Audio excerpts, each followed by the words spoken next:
Hello, a warm welcome to you all from SGT University. I am Dr. Prachi Safar Aneja from the Faculty of Medicine and Health Sciences. Today, we will do the gross anatomy of vertebral column in detail. The competency I will cover today are: describe the curvatures of the vertebral column, explain the anatomical basis of scoliosis, lordosis, and prolapsed disc.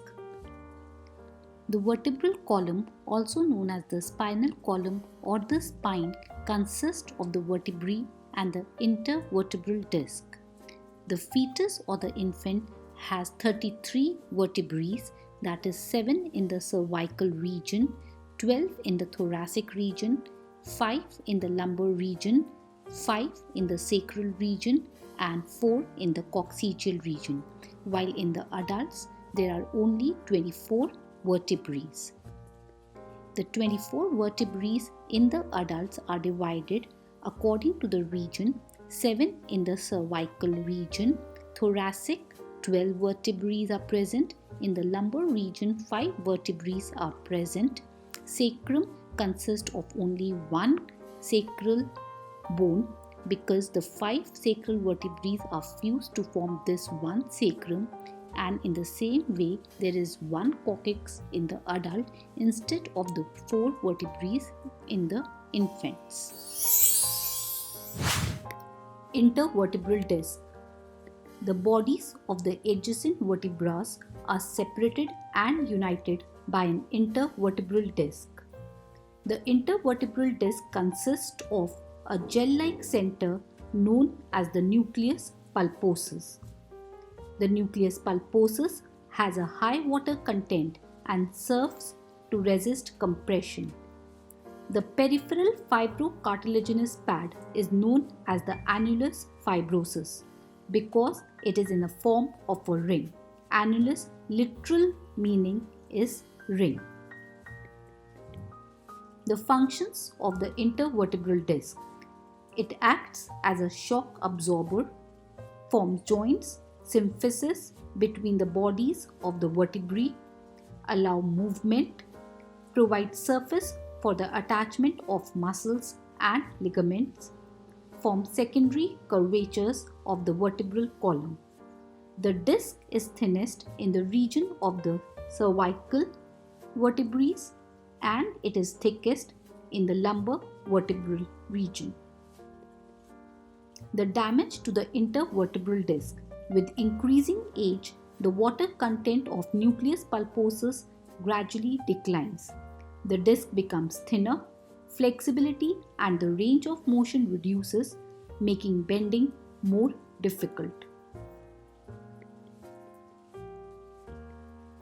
If the annulus fibrosus is weakened due to injury or increasing age, the nucleus pulposus protrudes through the annulus fibrosus, resulting in the herniated, ruptured, or the slipped disc.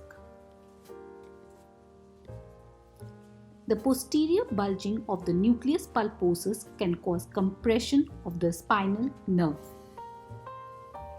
This causes pain or muscle weakness in the region supplied by that particular nerve. The most common sites for the disc herniation are disc between the L4 and the L5 vertebrae and the L5 and the S1 vertebrae. We will now discuss the curvatures of the vertebral column. Curvatures of the vertebral column. The adult vertebral column is not a straight line. It has 4 curvatures along its length. The curvatures increase the spine's strength, flexibility, and the ability to absorb shock. The classification of curvatures of the vertebral column. There are 2 types of curvatures: primary curvature and secondary curvature. The primary curvature is one which is concave forwards, and it is present in the thoracic region and in the sacral region. It is present from the fetal life and develops due to the growth of the vertebral body. The secondary curvature. Secondary curvature is one which is convex forwards and is present in the cervical and the lumbar regions. It appears when the child starts holding its neck and starts walking respectively, that is in the cervical and the lumbar regions, and it develops due to the growth of the intervertebral disc. We have done the gross anatomy of vertebral column. Now we will do the applied anatomy of spine. Disorders of the spinal curvatures. The first disorder we will talk about is the kyphosis. You can see in the diagram the normal curvature and the kyphosis curvature. The kyphosis is also known as the hunchback or the humpback. Excessive posterior curvature of the thoracic region which occurs in aging, osteoporosis and disc prolapse. So we can see the humpback or the hunchback. Disorders of the spinal curvature. The second we are talking about is the lordosis or the swayback. It is an excessive anterior curvature of the lumbar region and is most commonly associated with obesity and late pregnancy. The anatomical basis of lordosis. Accumulation of the body weight in the abdominal region causes the line of gravity to shift anteriorly. This causes an anterior tilt of the pelvis and enhancement of the lumbar curve. Scoliosis.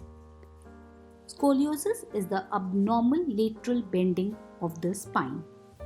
The most common causes are weakness of the back muscles, differential growth of the right and the left side of the spine, difference in the length of the lower limbs, hemivertebrae, and certain inflammatory conditions.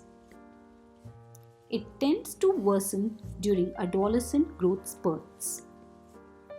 So, we have the normal curvature, we have scoliosis, we have kyphosis, and we have lordosis.